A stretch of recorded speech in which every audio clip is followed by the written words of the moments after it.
Yes, you, watching this video. Do you want to own a piece of Scribbler? Only not a lock of hair or blood or flesh or anything else that will get you in trouble with the law? Well, now you can, with t-shirts, hoodies, tote bags and mugs featuring Obab Scribbler at her TeeSpring store. You know you want to. I shall now stop talking in third person and send you on to the video. Be lovely to each other and enjoy the show.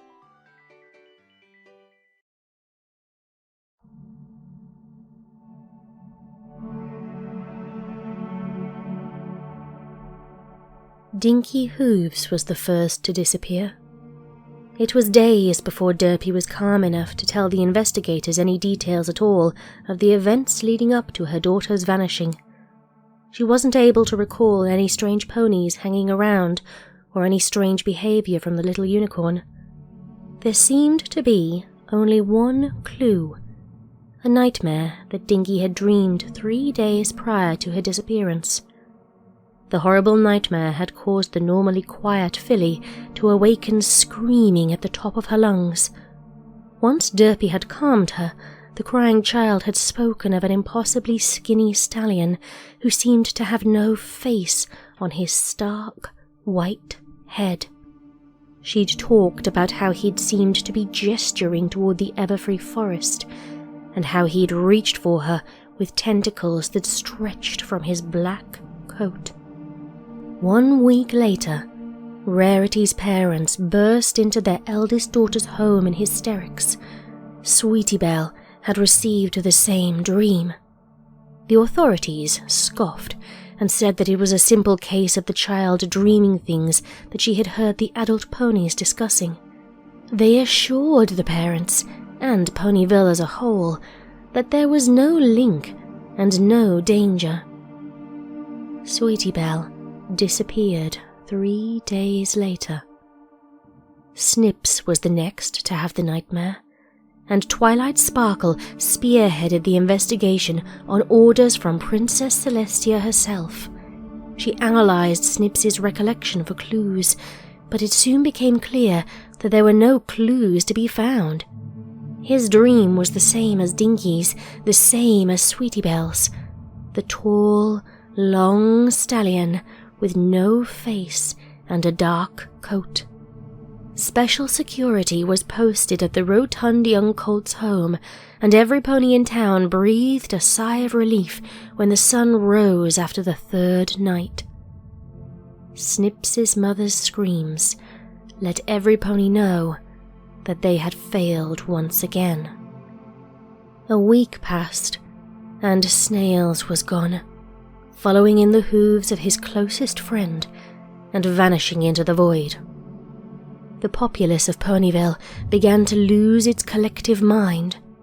School was cancelled until further notice, and the little ponies were barred from leaving their houses unless accompanied by an adult. Suspicious glances were cast this way and that as neighbour suspected neighbour of their heinous foal nappings. Rumours began to spread. Gilda the Griffin was taking her long-anticipated revenge. Oh, it was revenge all right, but it was the great and powerful Trixie's magic at work making the children disappear. What about the Diamond Dogs? Were they spiriting the young ones down into their underground abyss? The fear and unrest grew, and, as it grew, an almost tangible shade of darkness began to cast itself across the quaint town. The shade grew and grew and grew, far past the borders of the town proper, all the way to the borders of the farm that lay on the town outskirts.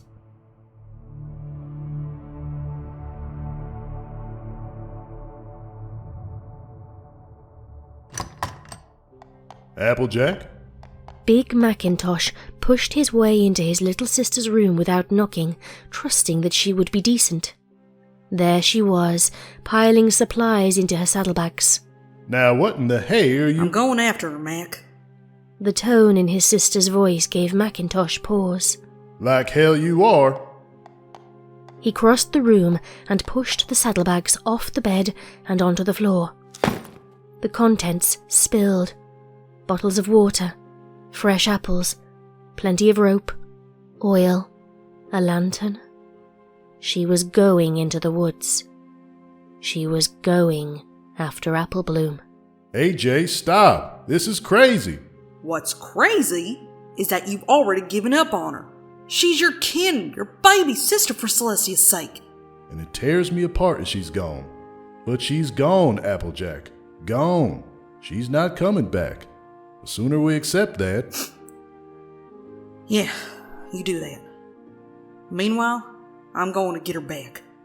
Applejack sniffed and pushed her supplies back into the saddlebag. AJ. She left him there, still protesting her departure. She passed Granny Smith in her rocker on the porch. The ancient earth pony had taken Apple Bloom's vanishing especially hard and had not left her chair since.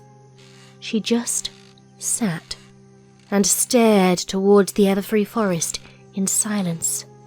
I'll bring her back, Granny. I swear. Applejack took a deep breath and started down the stairs. Take the first time this has happened. Granny's voice stalled her. She turned slowly and found the old mare still looking towards the woods. What? Way back when I was a filly, barely more than a baby, I remember my mom and pa talking about children having bad dreams. Dreams about a stallion with no face. Few days after the dream, the children vanished. That's why we kept moving. We were trying to get away from that awful specter. Celestia led us here, give us this land, and we thought we'd be safe under her watchful eye.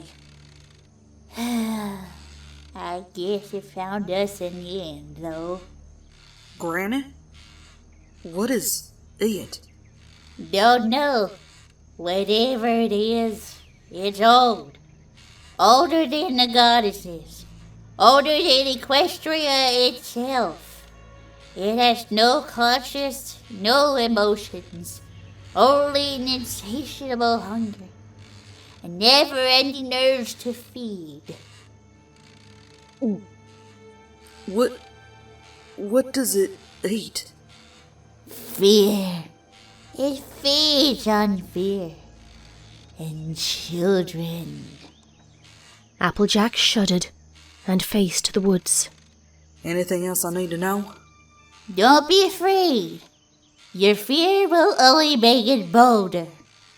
And if you see it, run. Run as fast as you can.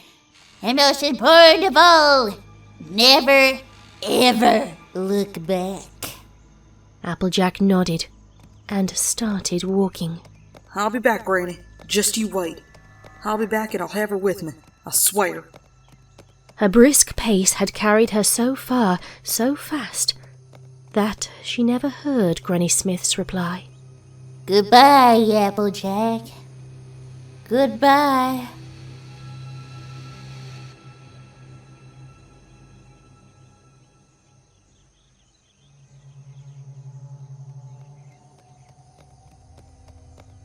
Her teeth wrapped around the handle of the lit lantern, the young farmer trod carefully down the beaten path. Night had long since fallen, and any available moonlight was silenced by the overgrown branches above her. The only light came from the lantern's beam. There were no animal noises save crickets, and the only other noise came from the small twigs that snapped beneath her hooves. Exhaustion came for her, and she started looking for a clearing in which to set up camp. She saw the note on the tree. At first, she paid it no mind, thinking it had to be some figment of her imagination. The closer she got, however, the clearer it became. What's more, even in the dim light, she recognized the childish scrawl. Apple Bloom's writing. Apple Bloom? She ran forward and dropped the lantern to the forest floor. Apple Bloom! She yelled into the darkness. No reply. Apple Bloom! She called again, louder. Her voice echoed in the quiet of the woods. Nothing responded. At first. It was faint, but she heard it. The faint and distant laughter of children. Were they laughing? Or were they screaming? It was quiet at first, but it seemed to grow in pitch and volume. It was a strange, deep pounding that seemed to come from everywhere and nowhere all at once. It even seemed at one point to be coming from inside her own head. It almost sounded like footsteps. Struggling to control her breathing, Applejack grabbed the lantern handle in her chattering teeth and raised the light to examine the note more closely. Her breath caught in her throat as she recognized the figure in the center of the paper. It was just as Apple Bloom had described. Impossibly long legs and neck, a coat of deep black, a red tie so slight it was almost like a drop of blood on the paper. No face. Surrounding the figure were 5 crudely drawn little ponies. They all seemed to be dancing around the figure. Dancing or worshipping. She couldn't tell. One of the figures had a large bow in her hair. Written at the bottom of the page was a single word in broad, slashing strokes. Run. Applejack felt its presence behind her without even turning around. She forced herself to breathe, faced slightly to the right of the tree, and ran. She ran as hard and fast as she could, using all the strength imbued in her legs from years of apple bucking. The drum-like pounding seemed to follow her, beating at her from all sides. She stared straight ahead, the lantern lighting her path. She ran off the main road and deeper into the forest. She dodged tree after tree, jumped root after root, and still that infernal pounding followed her. At last, her strength began to fade. Her sprinting became a gallop, her gallop a trot. Finally, she had to stop completely. She was panting so hard that the lantern almost fell from her mouth. She felt around herself to check the status of her things. Her saddlebags were gone, probably ripped off by some wayward branch or tossed off in her sprint. Her hoof came to her head and felt only her mane. She'd lost her hat. No, she'd lost her pa's hat. The sorrow from her collective losses struck her heart, her head drooping. Apple Bloom was gone. There would be no getting her back. And with the way things were going, she wouldn't be getting home anytime soon either. She raised her head to get her bearings, and saw it standing not 10 feet away. She gasped and dropped the lantern to the ground, where it struck a rock and shattered. The dreadful figure before her was lost in the darkness, but she had already slammed her eyes shut. Her breath came out in little terrified gasps as she shuddered in uncontrollable terror. She had no strength left, no will left to run. All she had left was the childish hope that this was all a bad dream and that she would wake up soon enough. She would open her eyes and it would be a bright, sunny day on the farm. Big Macintosh would already be out ploughing the fields. Apple Bloom would be wishing Granny Smith a good day as she joined her friends on the way to school. Ponyville would no longer be in a terrified state. Yes, everything would be all right. All she had to do was open her eyes. Slowly, she raised her eyelids. She stared at the blank, white head inches from her own. There was no face. Applejack opened her mouth to scream.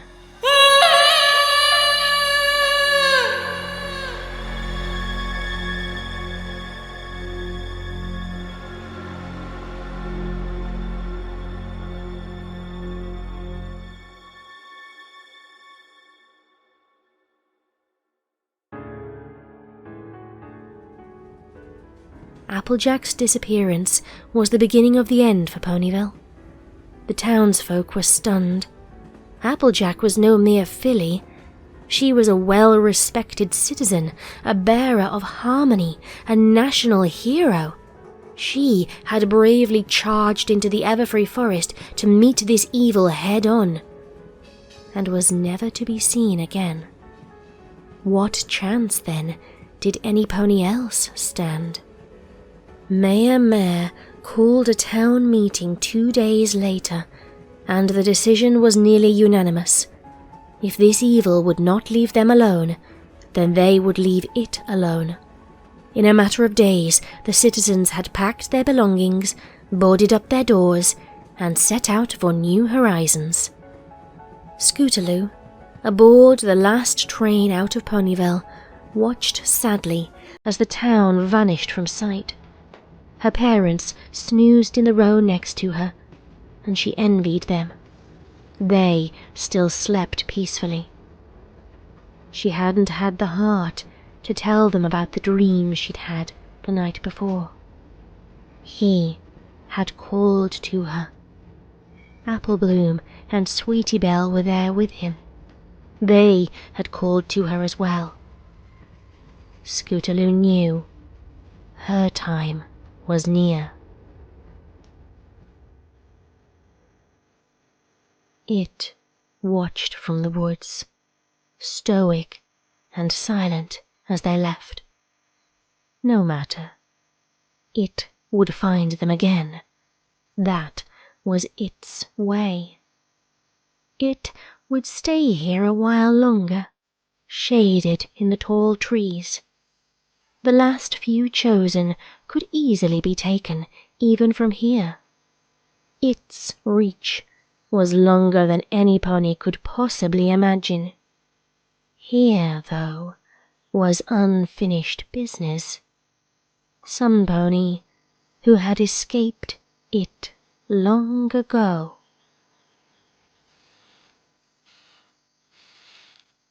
Granny Smith stared at the border of the Everfree Forest. 2 of her grandchildren had been taken there, never to return. Macintosh was gone, albeit reluctantly. He had done his best to persuade her to accompany him, but she had refused. Ponyville was abandoned. Now there was nothing to do but to wait. She was done running. She blinked, and it was there, standing just beyond the forest boundary. She blinked, and it was out of the forest. She blinked, and it was in the south field. She blinked, and it was in the garden. She blinked, and it was at the porch steps. She blinked.